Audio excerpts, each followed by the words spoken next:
మనకి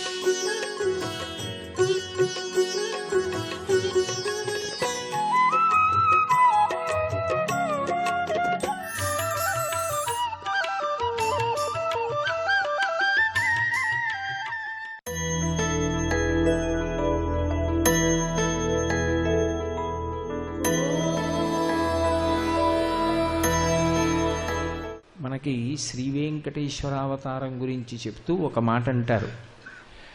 కలిబాధ మాన్ప తిరుమల కలియుగ వైకుంఠమనగ గైసేసిన మీ కరుణావతారము కలలోనను మరువరాదు కంజదళాక్ష అంటారు.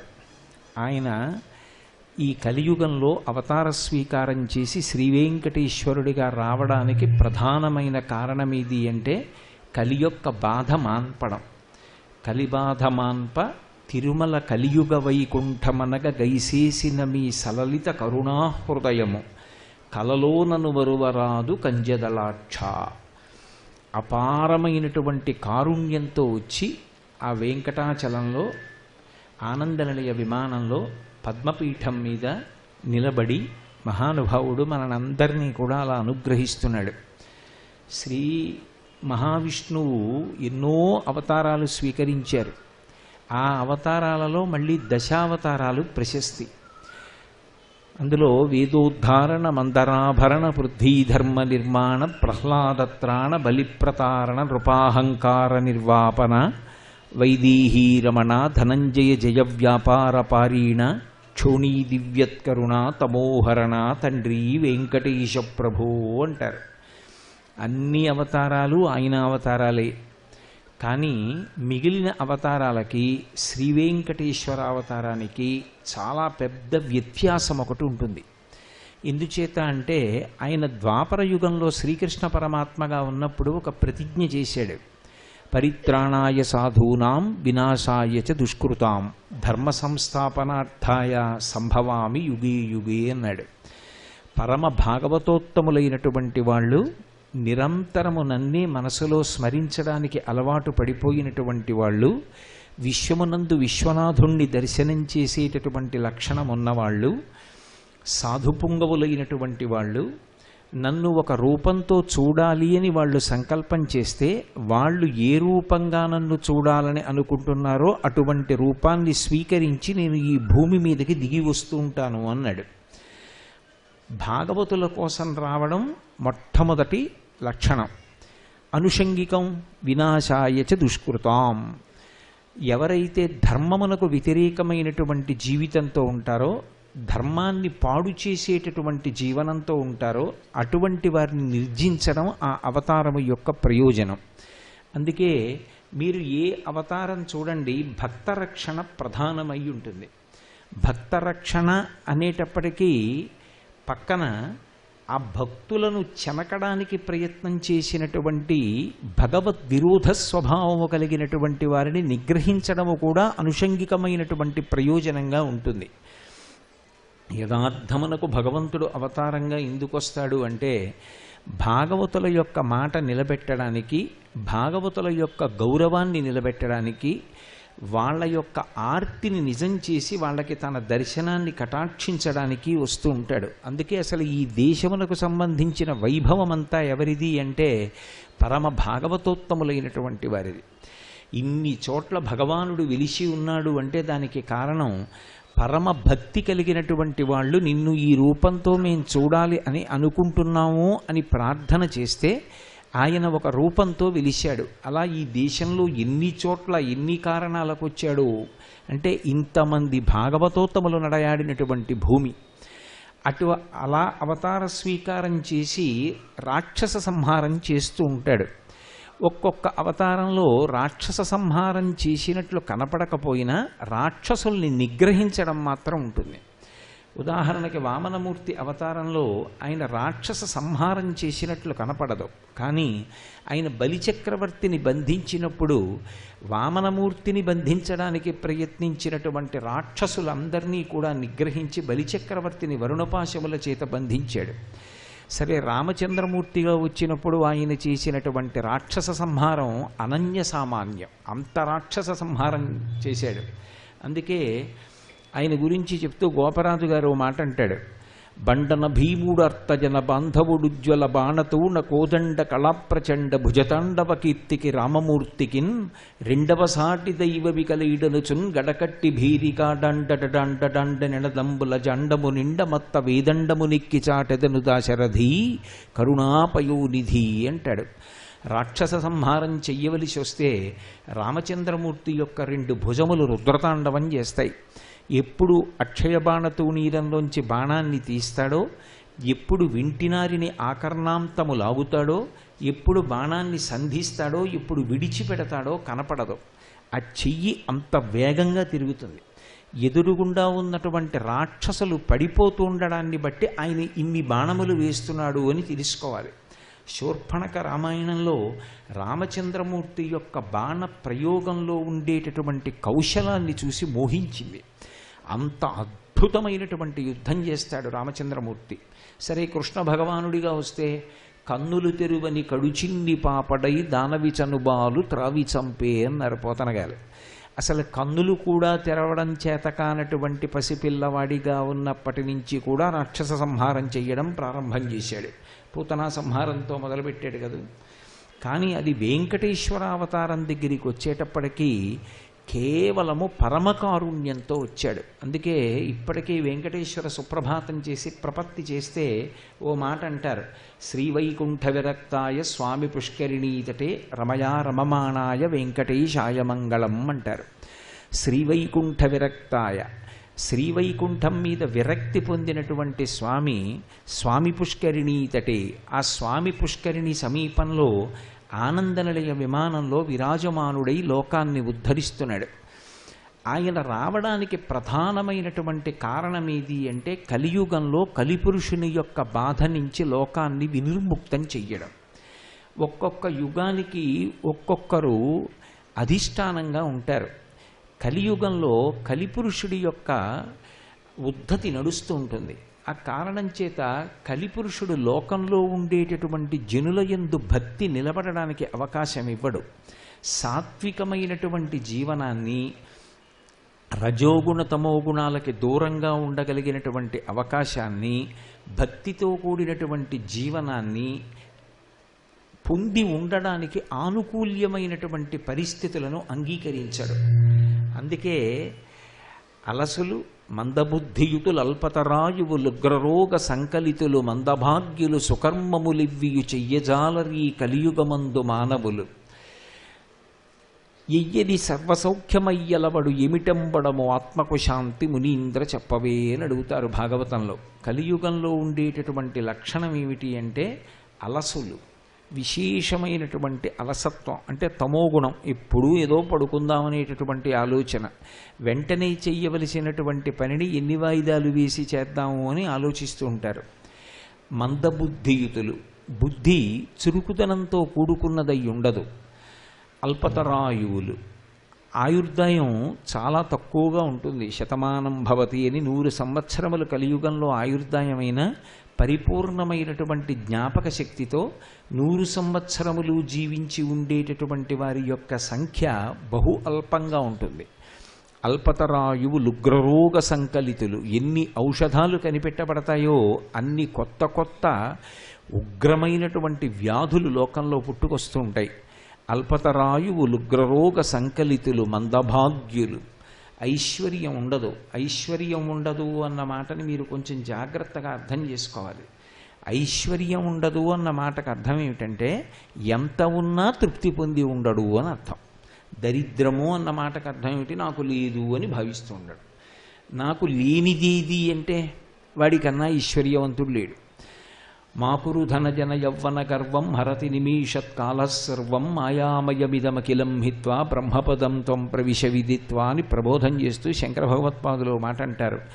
మూఢజహీహి ధనాగమతృష్ణ కురు సద్బుద్ధిం మనసి వితృష్ణ ఎల్లభసే నిజ కర్మోపాత్తం విత్తంతేన వినోదయ చిత్తం అంటారు.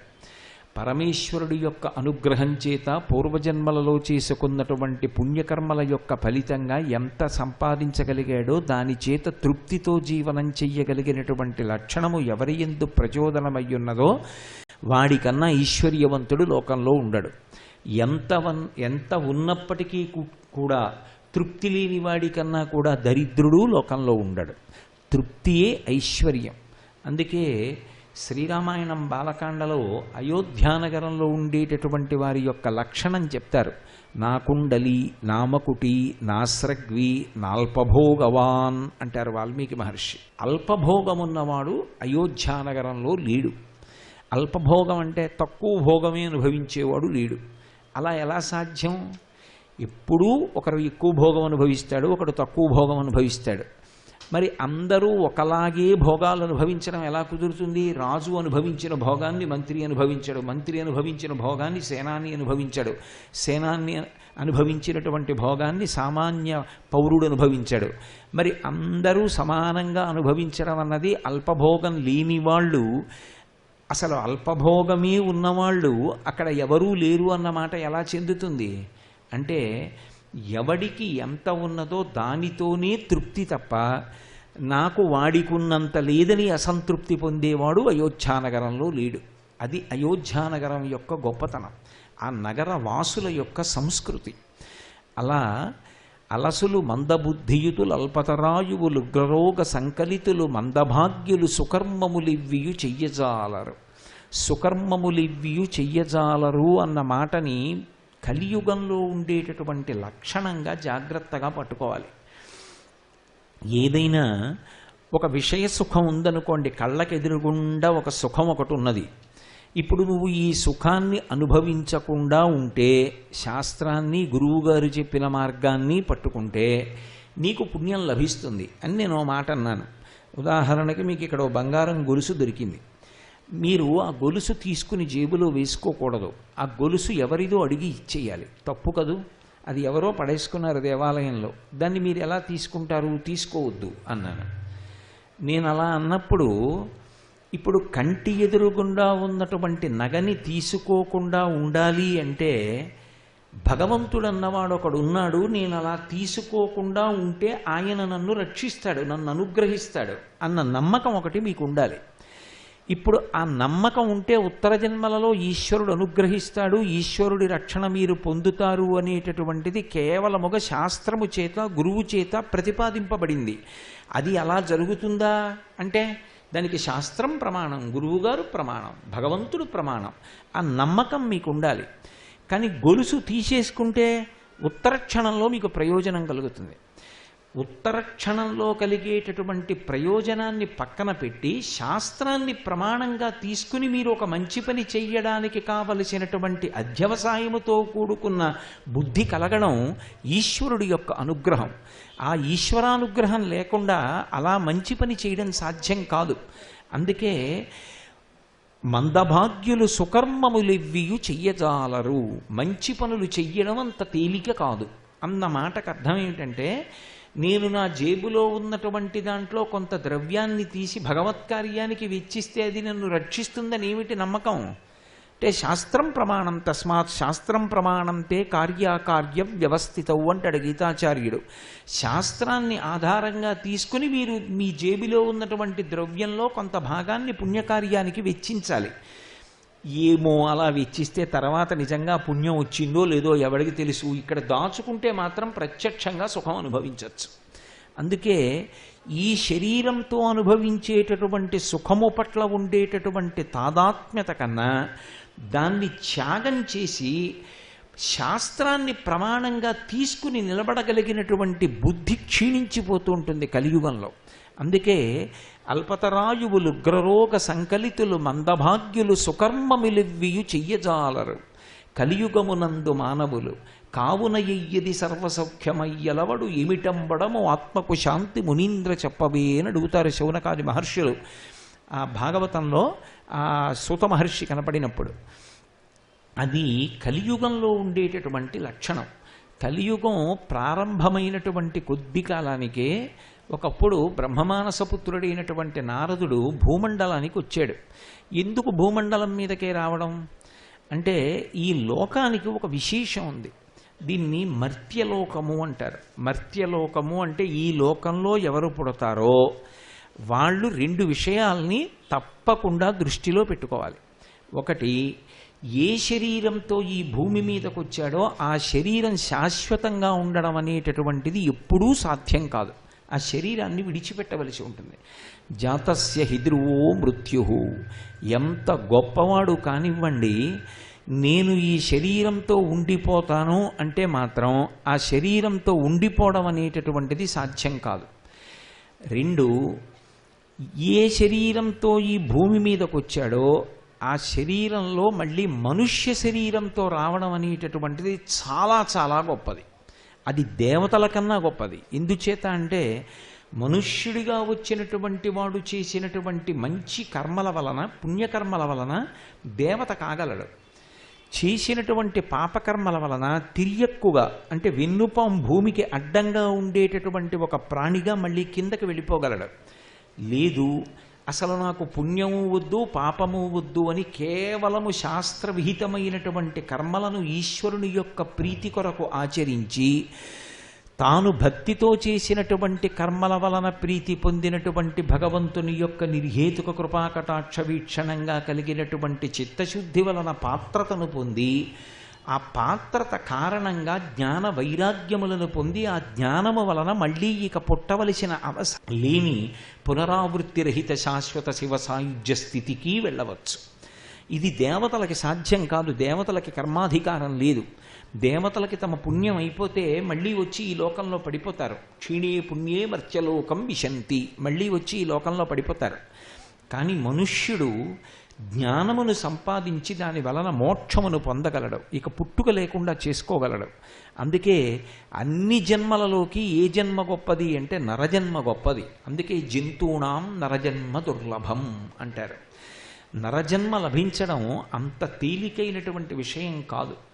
అటువంటి మనుష్య జన్మ లభించినప్పటికీ కూడా అది సద్వినియోగం చేసుకోవాలి అంటే రెండిటిని తప్పకుండా ఆశ్రయించాలి.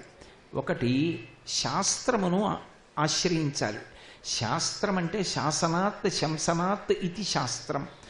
ఏది నిర్మోహమాటంగా ఇలా చూపుడు వేలు చూపించి రాజశాసనంలా శాసించి మాట్లాడుతుందో, నువ్వు ఇలా ఉండకపోతే పాపాన్ని మూట కట్టుకుంటావని చెప్తుందో దానికి శాస్త్రమని పేరు. అందుకే వేదమునకు శాస్త్రము అని పేరు. వేదము రాజశాసనంలా మాట్లాడుతుంది, దానికే మొహమాటం ఉండదు. సత్యం వద ధర్మం చరా అని.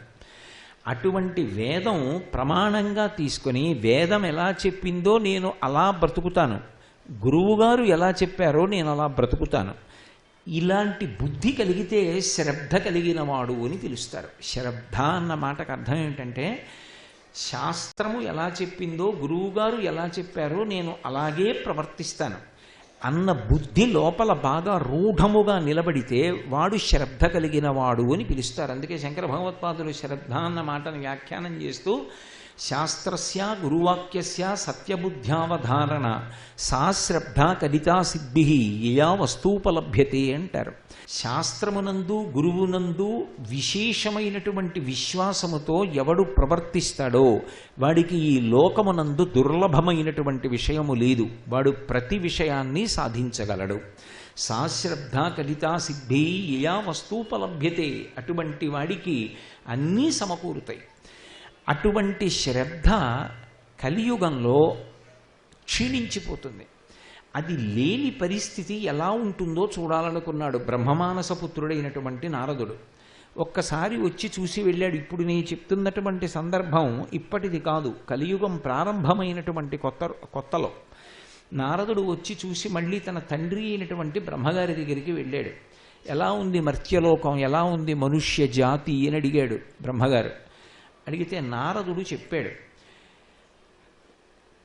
ఆయన అన్నాడు, కామించి కమలాక్షితో కాలంబు గడుపువారు, కమలాక్షు పూజింప కాలంబు నల్లక కామించి కమలాక్షితో ప్రొద్దు గడుపువారు, శ్రీనాథుని పూజింపనొల్లక శ్రీమంతులకుట కాంక్షించువారు, రాజీవలోచను సేవింపనొల్లక రాజదైవంబని భ్రమయువారు,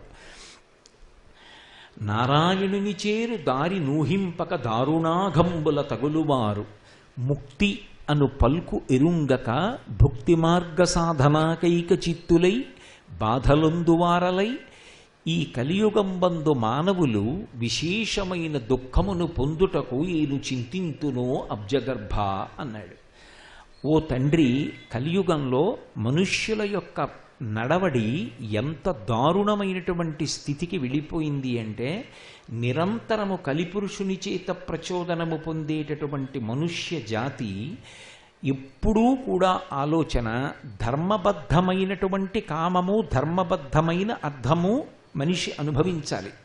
కానీ ధర్మముతో కామమునకు ముడి తెగిపోతుంది. తెగిపోయి అది ధర్మబద్ధమైన కామమా కాదా అక్కర్లేదు, లోపల కోర్కె పుట్టడమే ఆలస్యం, ఆ కోర్కెని తీర్చుకోవడం ఒక్కటే ప్రయోజనం. అలా ధర్మాన్ని విడిచిపెట్టి కామాన్ని పొందచ్చా ఆలోచించేవాడు ఉండడు. ధర్మాన్ని విడిచిపెట్టి డబ్బు సంపాదించచ్చా, ధర్మాన్ని విడిచిపెట్టి డబ్బు ఖర్చు పెట్టచ్చా, ఈ రెండూ ఆలోచించేవాడు లేడు. ఉన్నది కాబట్టి తన చిత్తానికి తోచినట్టుగా ఖర్చు పెడతాడు, లేదు కాబట్టి ధర్మాన్ని విడిచిపెట్టి సంపాదిస్తాడు. ఎంత సంపాదించాను ప్రధానం తప్ప ఎలా సంపాదించానన్న దానికి విలువ లేదు. ఎందుకు ఖర్చు పెడుతున్నాను అన్నదానితో సంబంధం లేదు, ఖర్చు పెట్టానా లేదా ఒక్కటే ప్రయోజనం. తన పుర్రెకి ఏం తోచిందో దాని ప్రకారం ఖర్చు పెడతాడు, అంతేకాని. అందుకే ధనం వ్యయం చేయడం గొప్ప కాదు, ధనాన్ని ఎలా ఖర్చు పెట్టాలో కూడా గురువుగారి అనుమతి లేకుండా ఖర్చు పెట్టకూడదు. లేకపోతే అది అపాత్రదానమైందనుకోండి, అది సమాజమునకు కీడు చేస్తుంది. అందుకే ధార్మికంగా నేను ఖర్చు పెడుతున్నానా లేదా అని ఆలోచించేవాడు లేడు. ధర్మంతో అర్థమునకు సంబంధం తెగిపోయింది, ధర్మంతో కామానికి సంబంధం తెగిపోయింది. అసలు నారాయణుని చేరు దారి నూహింపక దారుణాఘంబుల తగులువారు. మనుష్య జీవితానికి పరమ ప్రయోజనం ఏది అంటే నారాయణుణ్ణి చేరుకోవడం, అంటే పరమేశ్వరుణ్ణి చేరుకోవడానికి కావలసినటువంటి శాస్త్రవిహితమైనటువంటి కర్మ చెయ్యడానికి అధికారం ఉన్న శరీరం ఏది అంటే ఒక్క మనుష్య శరీరమే. ఎందుకంటే 84 లక్షల జీవరాశులు ఉన్నాయి సృష్టిలో. 84 లక్షల జీవరాశులలో స్వరపేటిక ఉన్నటువంటి ప్రాణి మనుష్యుడొక్కడే. స్వరపేటిక కంఠంలో ఉంది కాబట్టి ఆ స్వరపేటికని ఆధారం చేసుకుని భగవన్నామం చెప్పి తరించిపోతాడు. ఏమి చేశాడన్నది పక్కన పెట్టండి, నిరంతరం భగవన్నామం చెప్పడానికి అలవాటు పడి ఉన్నాడనుకోండి, ఆ నామం చాలు తరింపచేస్తుంది. ఆ నామం చెప్పడం ఏమంత తేలిక కాదు. నాకు స్వరపేటిక ఉంది కదా, నేను నామం చెప్తాను కదా అంటే అంత తొందరగా ఏం సంభవం కాదు. ఆ నామం చెప్పడానికి కూడా మళ్ళీ పరమేశ్వరుని అనుగ్రహం ఉండాలి. అందుకే నేను నామం చెప్తాననలేదు భక్తులు, నా చేత నామం చెప్పించని అడిగారు. అందుకే రామదాసు గారు హరునకు విభీషణునకు అద్రిజకున్ తిరుమంత్రరాజవైకరికి నహల్యకున్ ద్రుపదకన్యకునర్తి హరించు చుట్టమై బరగిన ఎట్టి నీ పతితపావన నామము నాజు జిహ్వపై నిరంతరము నటింపచేయుమి కదా శరధీ కరుణాపయోనిధి అని అడిగాడు. నా నాలుక మీద శ్రీరామ నీ యొక్క నామాన్ని నర్తింపచెయ్యమని అడిగాడు తప్ప నేను రామనామం పలుకుతాననలేదు. భగవన్నామం పలకడం అంత తేలికైన విషయం కాదు. మనుష్య జన్మకి ఉన్న గొప్పతనం ఏమిటంటే స్వరపేటిక ఉంది కాబట్టి భగవన్నామాన్ని ఉచ్చరించి తరించగలడు. 2, చెవులు ఈశ్వరుడిచ్చాడు కాబట్టి భద్రం కర్ణీభిః శృణుయామ దేవాః అంటుంది వేదం. ఈ చెవులు ఇచ్చాడు కాబట్టి ఈ చెవులతో ఎప్పుడూ భగవత్ సంబంధమైన విషయాన్ని విని తరించిపోగలడు. అందుకే శంకర భగవత్పాదులు శివానందలహరి చేస్తూ గళంతి శంభోత్వచ్చరిత సరిత కిల్బిషరజో దళంతి ధీకుల్యాసరణిషు పతంతి విజయతాం దిశంతి సంసార భ్రమణ పరితాపోపశమనం వసంతి మచ్చీతో హృదభువి శివానందలహరి అంటారు. ఆ భగవత్ కథా శ్రవణం చేసినప్పుడు ఆ భగవత్ కథ చెవుల గుండా లోపలికి వెళ్ళి ఆ మనస్సు యందు నిలబడగలిగితే అది మళ్ళీ పుట్టి మళ్ళీ చచ్చిపోవలసినటువంటి అవసరం కలిగినటువంటి సంసార చక్ర పరిభ్రమణము అనగా జనన మరణ చక్రమునందు పరిభ్రమించవలసినటువంటి అవసరాన్ని తొలగతోసి ఆ తాపాన్ని పోగొట్టి భగవంతుని వైపుకి నడిపిస్తుంది. కాబట్టి భగవత్కథా శ్రవణమునందు అనురక్తి కలిగి ఉండాలి. ఇది మనుష్య జన్మకు ఉండేటటువంటి ప్రయోజనం. కానీ అసలు మిగిలిన జీవరాశులకి నాకు ఉన్న ప్రధానమైన వ్యత్యాసం ఏమిటి? నరుడిగా నాకెందుకు ఇంత గౌరవం? కాబట్టి ఇంత గౌరవాన్ని నేను పొందుతున్నాను అంటే నాకు ప్రధానంగా ఉన్నటువంటి ఉపకరణం స్వరపేటిక. దీన్ని ఒక రోజులో ఎంతసేపు నేను భగవంతుని యొక్క గుణకీర్తనము కొరకు ఉపయోగించగలుగుతున్నాను అని ఆలోచించగలిగిన వాడు ఉండడు. నారాయణుని చేరు దారి నూహింపక దారుణాఘంబుల తగలువారు. భగవంతుడు స్వరపేటికనిచ్చి కంఠాన్ని ఇచ్చి నా నామాన్ని చెప్పరా, నా కీర్తన పాడరా, నా భజన చెయ్యరా, నా పద్యం చెప్పరా, నన్ను స్మరించరా అంటే అది ఒక్కటి విడిచిపెట్టి అక్కరలేని ప్రతి విషయాన్ని మాట్లాడుతుంటాడు. దాని చేత నారాయణుణ్ణి చేరవలసిన దారిలో వెళ్లకుండా ఎక్కువ పాపం చేసుకోవడానికి వీలైనటువంటి దారిలో నడుస్తుంటాడు. కాబట్టి నారాయణుని చేరు దారి నూహింపక దారుణాఘంబుల తగలువారు. దారుణమైనటువంటి పాపములు మూట కట్టుకుంటూ ఉంటారు. సర్వం శ్రీ ఉమామహేశ్వర పరబ్రహ్మార్పణమస్తు. స్వస్తి.